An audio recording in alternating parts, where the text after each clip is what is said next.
Oh, sorry. I was just doing my impressions of household appliances there. Or was I practicing one of the lines of the International Phonetic Consonant Chart? I guess you'll never know. Welcome to the POG, where this week I'm talking about, you guessed it, fricatives. Accident hotspots is how linguist David Crystal refers to those areas of English spelling that just don't make any sense. And when you zone out of that problem, it's really mostly centred around the vowel system in English. The impossible job of spelling 20 vowel sounds with just 5 letters caused all sorts of weirdness and irregularity, which I covered in the first few episodes of this series. Consonant sounds, on the whole, do not cause such problems. For a start, most of the consonant sounds look familiar if you use the Roman alphabet, and most of the time the spelling then matches the phoneme. P is P, R is R.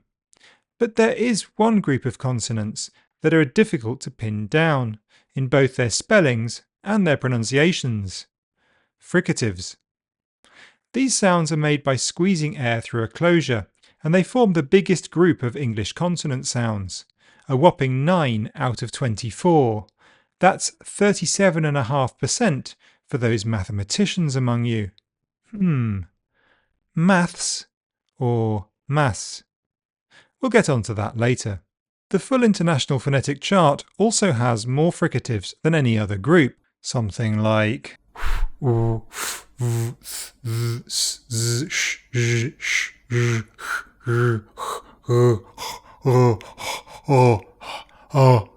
So it's fair to say that humans are pretty good at making friction noises in lots of different places, ranging from the lips at the front to the glottis in the throat. So the 9 English fricatives are f, v, th, z, s, z, sh, zh. And except for they come in neat voiced, voiceless phonemic pairs. F, v are labiodental, th, v are dental, s, z are alveolar, and sh, zh are palatoalveolar. It's rare to come across an English pronunciation learner who doesn't have problems with at least some of these fricatives. They are tricky. They seem to, in many ways, cross boundaries and move around. The first thing to note is that 4 of the 9 symbols don't appear in the Roman alphabet, so nearly half of these phonemes look quite weird to newbies. And this is why spellings are more random in this group than in any of the other groups of consonants. So the TH in author is voiceless, but it's voiced in northern. The S is voiceless in loose, but it's voiced in lose. The S in Asia could be sh, Asia, or zh, Asia. The list goes on. Voicing is not well reflected in the spellings of fricatives. Secondly, it's difficult for a lot of learners to actually produce friction in all the places. Especially the dental ones can be tricky. Stick your tongue out if in doubt. And the subtle difference between alveolar and palatoalveolar sounds are not straightforward for all learners. Then there's h, which shouldn't be articulated in the mouth. But the third and most unusual, probably, thing about these sounds is their ability to morph into each other. Lots of English speakers in England do th fronting. They make f for th. So the words free, as in not confined, and 3, the number, sound identical to th fronters. They're both pronounced with f. But th sounds can equally move back, just like in the word mass we saw earlier. They will change to s and z in connected speech whenever they appear next to one of those sounds. Clothes that you wear can be close the door. The voice th gelled with z.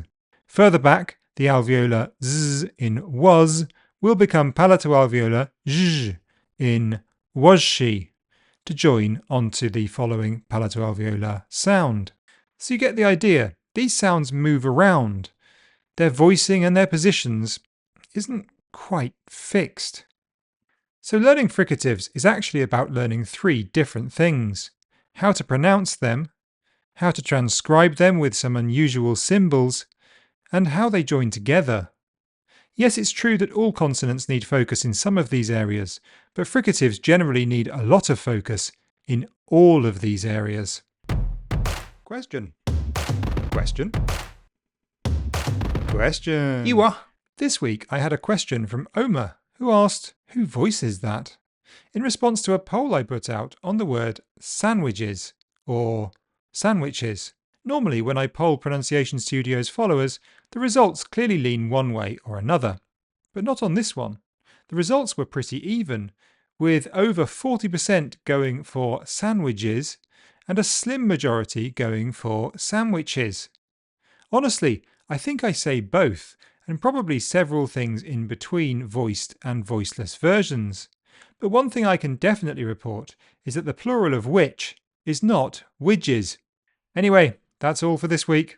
I'm going to rub these sticks together to make a fire, eat my sandwiches, and, well, I hope I won't get any visits from witches.